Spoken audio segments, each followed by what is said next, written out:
उदयनिधि और स्टालिन नहीं रहेंगे तमिलनाडु में। तमिलनाडु की जनता इन लोगों को इनके पद से उतार करके फेंक देगी। जिसने हमारे सनातनियों को जो है चेतावनी दी है। ये जूता है भाई, नया जूता है, सुन ले भाई, जूता ही नया है।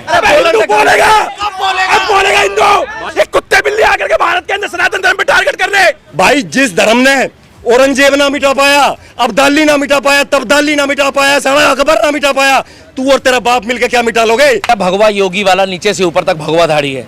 एक बार उसके खिलाफ कुछ बोल के दिखा दे, एक बार बोल के दिखा दे, ना तारीख ना सुनवाई, वही फैसला कर देगा। क्योंकि ये सारे के सारे पहले हिंदू थे, हिंदू से ये कन्वर्ट हुए मुस्लिम में।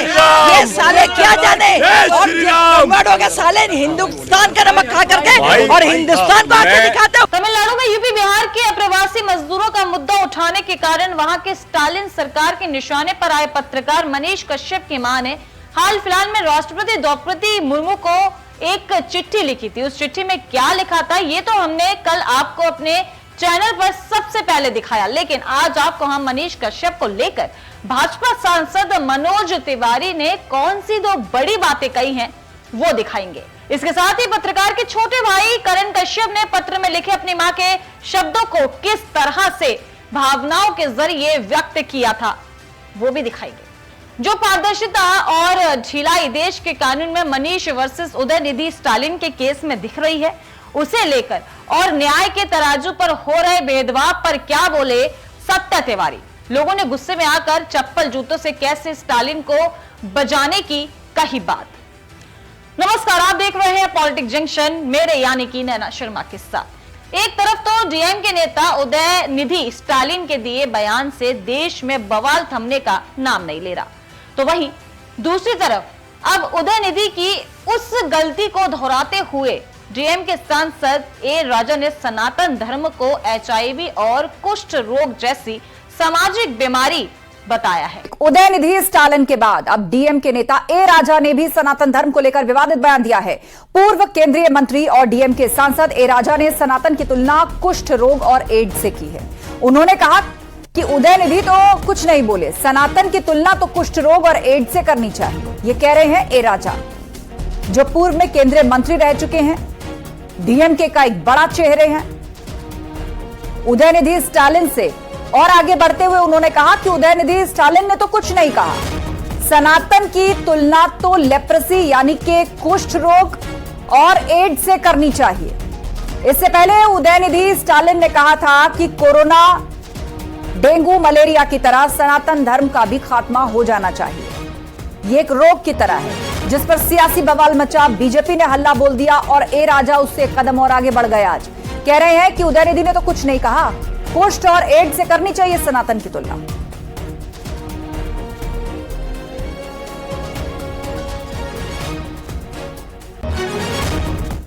பெண்மையாகத்தான் சொன்னார், மலேரியா போல டெங்கு போல ஒழிக்க வேண்டும் என்று। மலேரியாவுக்கும் டெங்குக்கும் சோசியல் ஸ்டிக்மா இல்ல, அது ஒரு அருவருப்பா சமூகம் பார்க்காது। उदयनिधि आज पूरे संत समाज, आम जनता और राजनेता की नफरत की भेंट चढ़े हुए हैं। हमने आपको कल भी दिखाया था कि उदयनिधि के डेंगू मलेरिया वाले बयान के बाद बागेश्वर धाम के धीरेन्द्र शास्त्री, उत्तर प्रदेश के सीएम योगी आदित्यनाथ, मुलायम सिंह यादव की छोटी बहू अपर्णा यादव ने भी तीखी प्रतिक्रिया दी थी। और अब आपको दिखाते हैं कि बीजेपी सांसद मनोज तिवारी ने इसे लेकर क्या कुछ कहा है। उदयनिधि और स्टालिन नहीं रहेंगे तमिलनाडु में। तमिलनाडु की जनता इन लोगों को इनके पद से उतार करके फेंक देगी। मनीष कश्यप को जिस प्रकार से इन लोगों ने गलत ढंग से तकलीफ दिया है ना, तो ईश्वर भी तो देख रहा है और वही अब इनके ऊपर होगा। ये मूर्ख लोग हैं। नहीं सर, मंत्री हैं और उनके पिता मुख्यमंत्री हैं, वो लोग तमिलनाडु संभाल रहे हैं। नहीं, बट ये इनकी जो सनातन के प्रति जो बात है वो उनको मूर्ख की श्रेणी में खड़ा कर रही है। उदयनिधि जी की माता जी भी उन्हीं को मानती हैं, वो भी सनातनी है। लेकिन उनके बिगड़े बोल तो सनातन को ही लेके है सर। बच्चे बिगड़ जाते हैं बच्चे बिगड़ जाते हैं, बिगड़ गए हैं और बिगड़ जाएंगे तो इनको तमिलनाडु की जनता रगड़ देगी। इनका जो कुनबा है, उनका मूल जो अंदर की सोच है ना, वो है कि हम सनातन को चोट पहुंचा रहे। तुम क्या पहुंचाओगे? सनातन को चोट पहुंचाने वाले बहुत लोग आए और खुद ही समाप्त हो गए, उनकी पीढ़ियां समाप्त हो गई। उदयनिधि स्टालिन ने जब से सनातन को लेकर के एक विवादित बयान दे दिया है तब से लगातार बवाल मचा हुआ है। इसी पर बात करने के लिए इस वक्त हमारे साथ बीजेपी सांसद मनोज तिवारी जी हैं। सबसे पहले सर बहुत बहुत स्वागत है आपका सच तक न्यूज़ में। Thank you so much, Janmashtami की शुभकामनाएं। उदयनिधि स्टालिन कहते हैं कि सनातन को खत्म कर देना चाहिए, उनके इस बयान पर क्या बोलेंगे? उन्हीं के राज्य में आज घर घर जन्माष्टमी मन रही है। जहाँ के वो विधायक हैं या जहाँ की सरकार में हैं, तो जन्माष्टमी अगली बार भी रहेगी, बस उदयनिधि और स्टालिन नहीं रहेंगे तमिलनाडु में। तमिलनाडु की जनता इन लोगों को इनके पद से उतार करके फेंक देगी, ये कहते हुए कि आप लोगों को हमने शासन चलाने के लिए दिया था, आपको हमने गरीबों का विकास करने के लिए दिया था, आप लूट में हैं।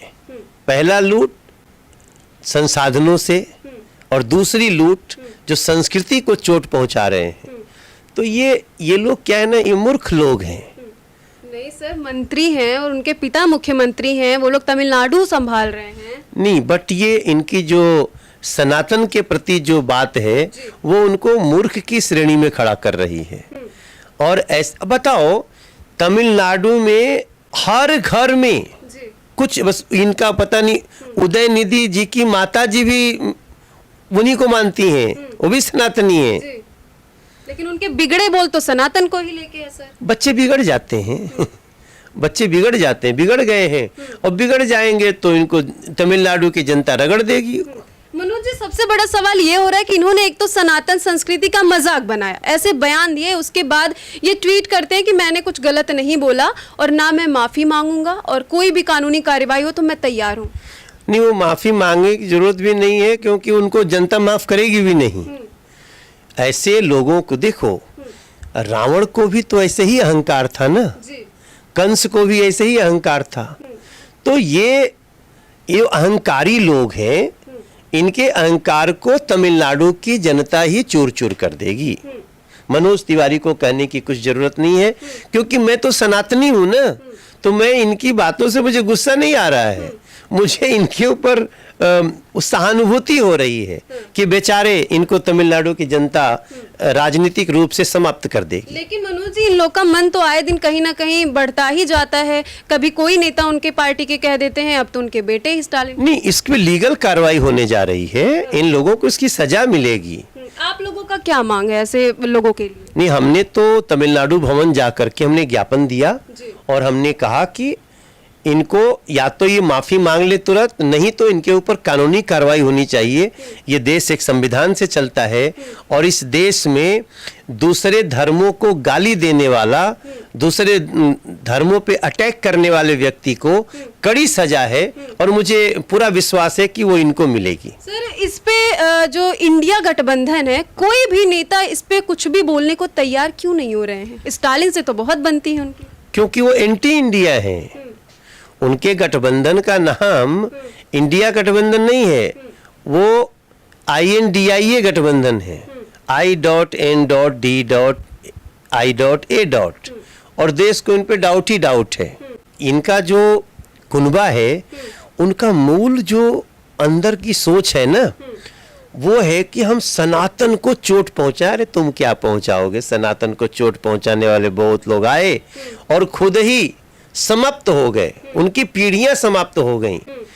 अब ये नई कुछ लोग खड़े हुए हैं, इनको तमिलनाडु की जनता ही सबक सिखा देगी।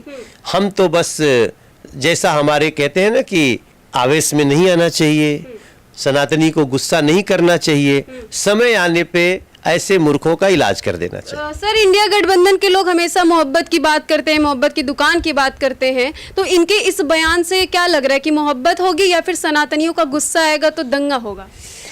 ये चाहते तो हैं कि दंगा हो, लेकिन सनातनी दंगा नहीं करते। सनातनी दंगा कभी नहीं करते हैं। हाँ, पंगा ले लिया है तो समय आने पे इनको इनके औकात बता देंगे सनातन। ट्विटर पे बीते दिन ट्रेंड हुआ है कि हिंदू विथ मनीष कश्यप, एंड एक चीज और हुआ है कि स्टालिन पे जो है उदयनिधि है, उन पे NSA लगना चाहिए क्योंकि वो नफरत फैलाने का काम कर, ऐसा सनातनी कह रहे हैं। मनीष कश्यप को जिस प्रकार से इन लोगों ने गलत ढंग से तकलीफ दिया है ना, तो ईश्वर भी तो देख रहा है, और वही अब इनके ऊपर होगा। एनएसए तो गलत ढंग से किसी पे लगाना तो उसके लिए वरदान है। अगर आप गलत ढंग से एनएसए लगाते हैं तो और बड़ा हीरो बन के निकलता है व्यक्ति। लेकिन इन्होंने जो अपराध किया है, उदयनिधि और चिदम्बरम के बेटे ने और मल्लिकार्जुन खड़गे के बेटे ने, इन लोगों को आप देखना, मैं सच तक में आप सबसे बता रहा हूं कि इनको इस देश का संविधान ऐसी जगह ले जा करके रख देगा जहां से आने वाले समय में कोई किसी धर्म के विरुद्ध ऐसी नफरती बात करने में 1000 बार सोचेगा। आपको सबसे पहले पॉलिटिक्स जंक्शन ने एक्सक्लूसिवली दिखाया था कि किस तरह से मनीष कश्यप की मां ने राष्ट्रपति द्रौपदी मुर्मू को पत्र लिखकर अपने बेटे के लिए न्याय की गुहार लगाई थी।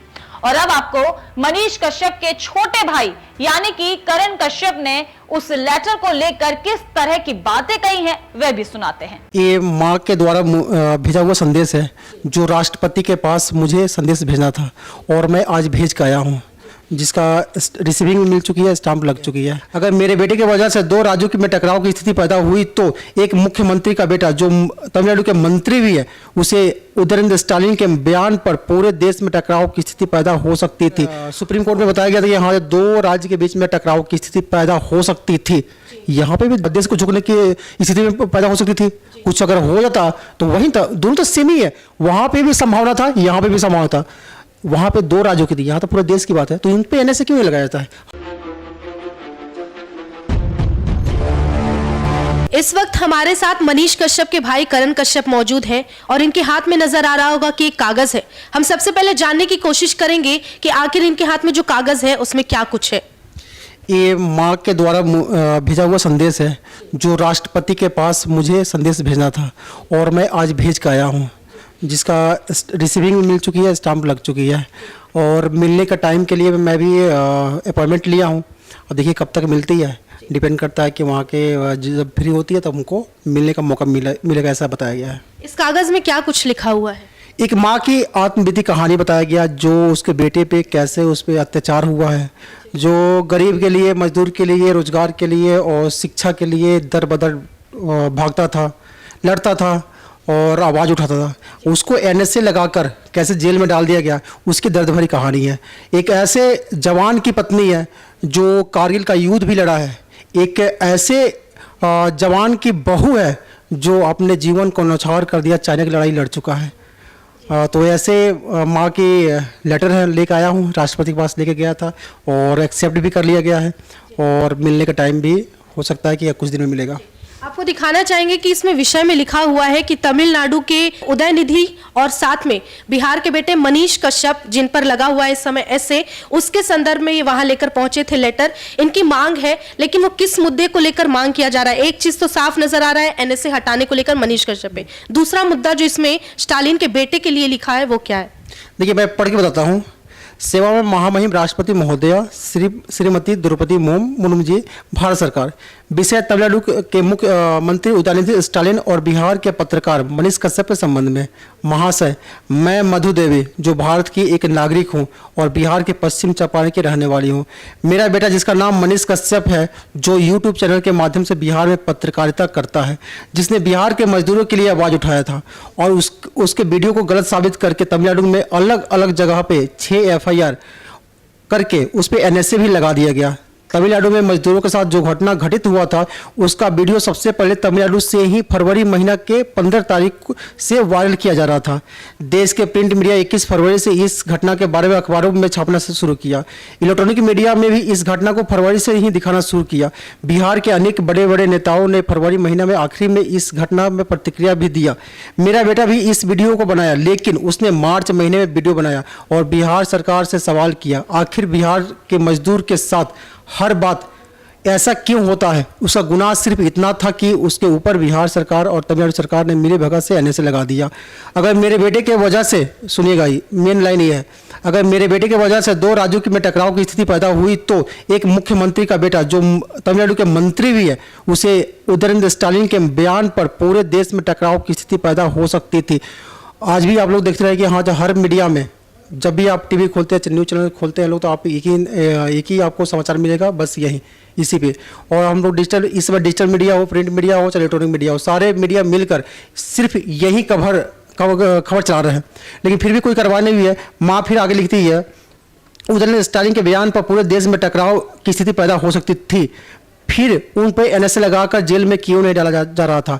अगर संविधान सबके लिए बराबर है तो तमिलनाडु के मुख्यमंत्री के बेटे पर एनएसए लगाए जाए, तथा तमिलनाडु के प्रवासी मजदूरों के साथ जो घटना घटा था उसका सुप्रीम कोर्ट के द्वारा गठित स्वतंत्र कमेटी के द्वारा जांच की मैं मांग करती हूं। मैं ज़्यादा पढ़ी लिखी नहीं हूं, लेकिन एक फौजी की पत्नी और एक बहादुर बेटे की मां हूं। उम्मीद है कि महामहिम राष्ट्रपति जी से मेरे बेटे के साथ इंसाफ करेंगे और मुख्यमंत्री के बेटे को भी वही सजा दिया जाएगा जो भारत के एक आम नागरिक की गलती तथा न्यायालय के द्वारा उसे सजा दिया जाता है। अब जो मेरा अगला सवाल होगा वो मनीष कश्यप के भाई से नहीं बल्कि भारत के एक जागरूक नागरिक से है कि कभी भी कोई नेता या मंत्री जो प्रतिष्ठित पद पे हैं इस तरह से किसी भी धर्म को लेकर अपमानजनक और आपत्तिजनक बात करते हैं, क्या उनका इस तरह से बयान देना सही है या नहीं?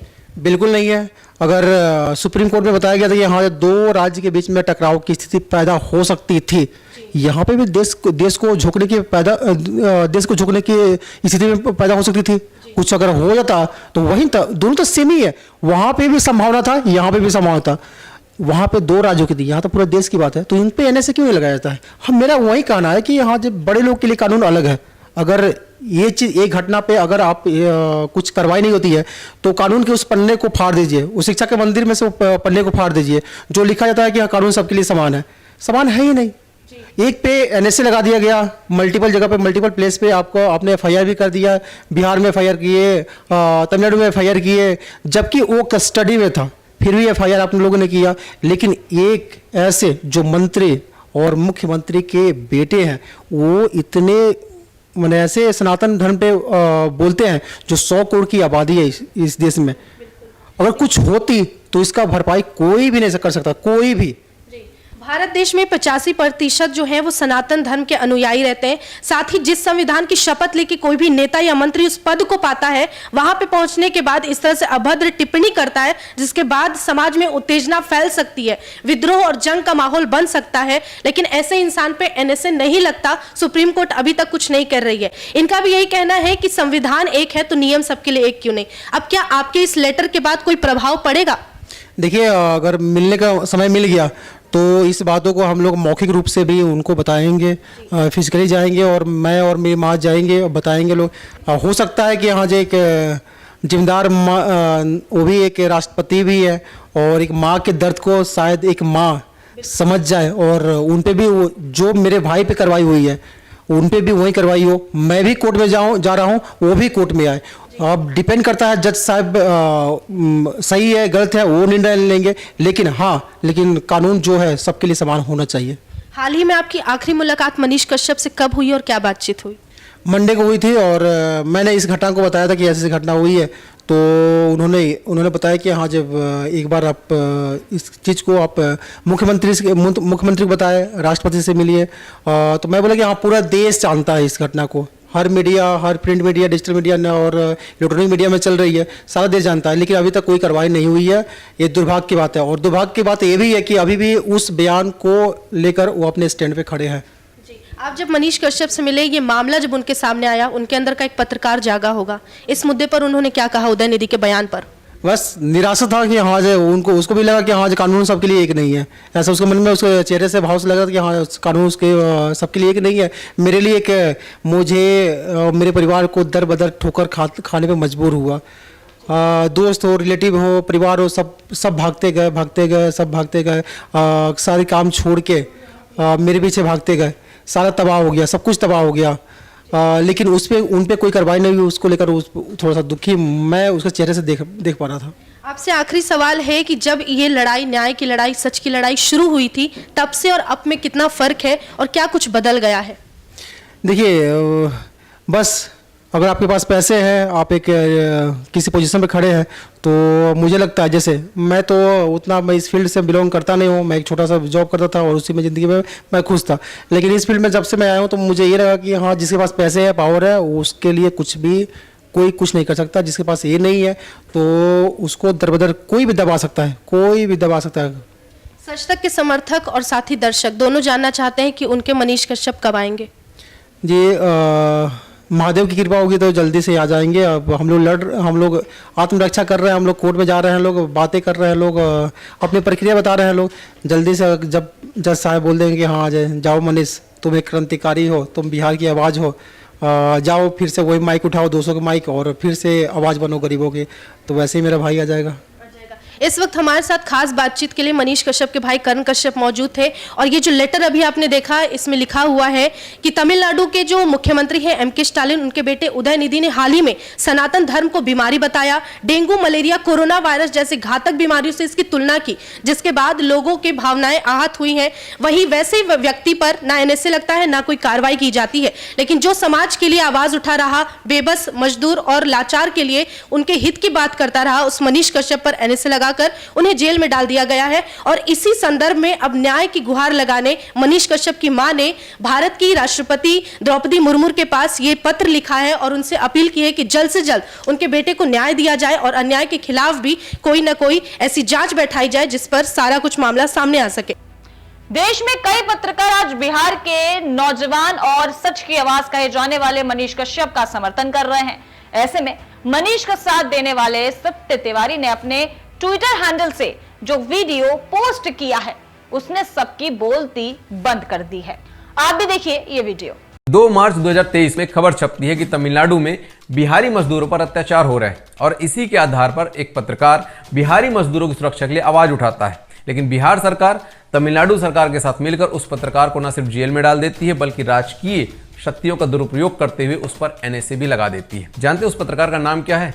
मनीष कश्यप। जी हाँ, वही मनीष कश्यप जिसने अपने निर्भीक पत्रकारिता से बिहार राज्य के भ्रष्टाचारी सिस्टम को हिलाकर रख दिया। जिस तमिलनाडु सरकार ने मनीष कश्यप पर एनएसए लगाकर जेल में डाल रखा है, उसी सरकार का एक मंत्री सनातन धर्म को बीमारी और हिंदुओं के नरसंहार की बात करता है, लेकिन ना कोई कार्रवाई होती है ना ही कोई उसका विरोध करता है। मनीष कश्यप की माताजी ने राष्ट्रपति महोदय को पत्र लिखकर यह पूछा है कि उनके पुत्र पर जिन धाराओं में प्राथमिकता लिखी गई हैं, क्या वही तर्क और धाराएं स्टालिन पुत्र उदयनिधि पर लागू नहीं होते हैं? और यह पत्र केवल एक पत्र मात्र नहीं है बल्कि हमारी प्रशासनिक और न्यायिक व्यवस्था पर एक प्रश्न है।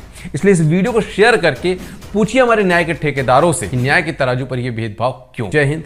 देखिए, ये पहली बार नहीं है कि धर्म या देश का कोई अपमान हुआ है। इससे पहले भी कई बार धर्म, ग्रंथ और यहाँ तक कि भगवान को लेकर भी कुछ लोगों ने समय समय पर बयान देकर अपना दिल हल्का कर लिया है। लेकिन आज फर्क बस इतना है कि जिस राज्य ने अपनी खुन्नस निकालने के लिए बिहार राज्य के साथ हाथ बढ़ाकर एक पत्रकार को जेल भेजा था, उसी को लेकर कर्म का पहिया घूम रहा है। जो एमके स्टालिन बिहार के मजदूरों के साथ हो रही बर्बरता को नाट्य रूपांतर के देने की कोशिश में वीडियो को असत्य और भ्रामक बता रहे थे, आज उन्हीं का बेटा अपनी हेट स्पीच की बलि चढ़ गया है।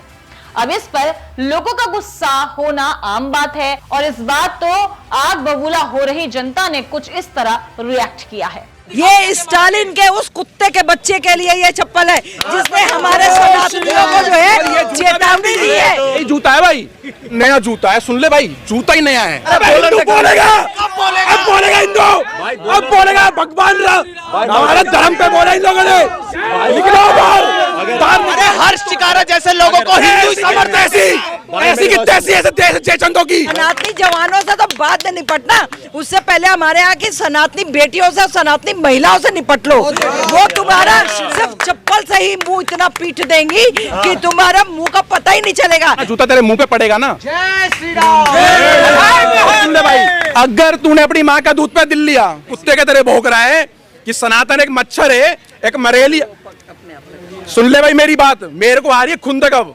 अब मेरे मन के अंदर ना ऐसे ऐसे जहन में ऐसी ऐसी बातें आ रही है कि मैं कह दूं, और मैं किसी के बाप से भी नहीं डरता। अगर मेरे धर्म की बात आएगी ना, कुत्ता तुम्हारे घर में घुस के तुम्हें मारूंगा मैं, तुम्हारे घर में घुस के मारूंगा मैं। मेरी धर्म की बात आएगी, ये कुत्ते बिल्ली आकर के भारत के अंदर सनातन धर्म पे टारगेट कर रहे हैं। भाई, जिस धर्म ने औरंगजेब ना मिटा पाया, अब्दाली ना मिटा पाया, तब्दाली ना मिटा पाया, सारा अकबर ना मिटा पाया, तू और तेरा बाप मिलकर क्या मिटा लोगे? अपनी माँ का दूध ना पिया हो ना भाई, और अगर ना पिया होगा तो नहीं मिलूंगा, और पिया होगा ना तो मैं जूता तेरे मुंह पे मारूंगा। और सनातन के बारे में बोलने वालों, तुमने अपनी माँ का दूध पिया तो एक बार अल्लाह और मोहम्मद के बारे में बोल करके देखो। साले सुनो, तुम हमारे धर्म को गाली दोगे ना तो तुम्हारे धर्म की भी माँ बहन करने में ना 1 नंबर में हूँ मैं। अगर मेरे धर्म तुम्हारी माँ बहन की भी 1 नंबर कर दूंगा, ढंग से ढंग कर दूंगा। मेरा भगवा योगी वाला नीचे से ऊपर तक भगवा धाड़ी है, एक बार उसके खिलाफ कुछ बोल के दिखा दे, एक बार बोल के दिखा दे, ना तारीख ना सुनवाई, वही फैसला कर देगा। क्योंकि ये सारे के सारे पहले हिंदू थे, हिंदू से ये कन्वर्ट हुए मुस्लिम में। ये साले क्या जाने, और कन्वर्ट हो गए साले हिंदुस्तान का नमक खा करके, और हिंदुस्तान को आके दिखाते हो सनातनियों का नमक खाकर सनातनियों को आके दिखा। अरे सनातनी तो आदि नहीं अनादि काल से सनातनी है। 44,000 मंदिर है तमिलनाडु के अंदर, 6,000 साल पुरानी संस्कृति है तमिलनाडु की, जो तू अपनी 50 साल की राजनीति के पीछे कुर्बान कर रहा है। हरामखोर, तू अपने राज्य का नहीं हुआ, तू अपने धर्म का नहीं हुआ, तू सीएम बन जाओगा, तू देश का सगा हो सकता है। हर शिकारक केवल उन लोगों के लिए बोलेगा। अब मैं इंतजार कर रहा हूँ हर शिकारक कब अपने बाहर निकलेगा, कब सोशल मीडिया बोलेगा हिंदू धर्म खत्म करने के लिए बात बोली है। अब पता लगेगा कितना बड़ा मर्द और कितना बड़ा मजबूत है हिंदू है ये। अब पता लगेगा इसको कि हिंदू है भी नहीं है। सिर्फ एक बात बोला जाता है, भाई देख पहले अपने भाई का देख। ये भाई जो है ना, जो हमारे इंस्पिरेशन है, जो हमारा बड़ो भाई है, जो जितनों मीडिया में बोल रहा है ना, ये उतना ही ग्राउंड पे एक्टिव है। तो हम इस जैसे हिंदुत्व के लिए हम इन जैसा के लिए कोई शब्द नहीं कहना चाहूंगे। एक तरफ तो कहा जाता है कि केंद्र में हिंदुओं की सरकार है, लेकिन अगर केंद्र में हिंदुओं की सरकार है तो हिंदू इतने खतरे में कैसे आ जाते हैं? हाँ, सरकार कैसे? भाई मेरे तो नहीं पता। समाज सरकार बना, समाज ऊपर है, सरकार ऊपर है। समाज पत्रकार महोदय, समाज ऊपर है, सरकार ऊपर है। सरकार लोकतंत्र का अर्थ होता है जनता का राज। भाई सरकार करेगी या जनता करेगी? जनता के आगे सरकार की क्या औकात है? थम क्यों सो गया अपने घर में उस दिन जब मेवात में थारी माँ बहन मंदिर में बंद थी? थम क्यों सो गया? मोदी होगा कि यार पूरे देश ने लेके, ये योगी लेगा होगा। नेता का मतलब क्या है मैंने यार?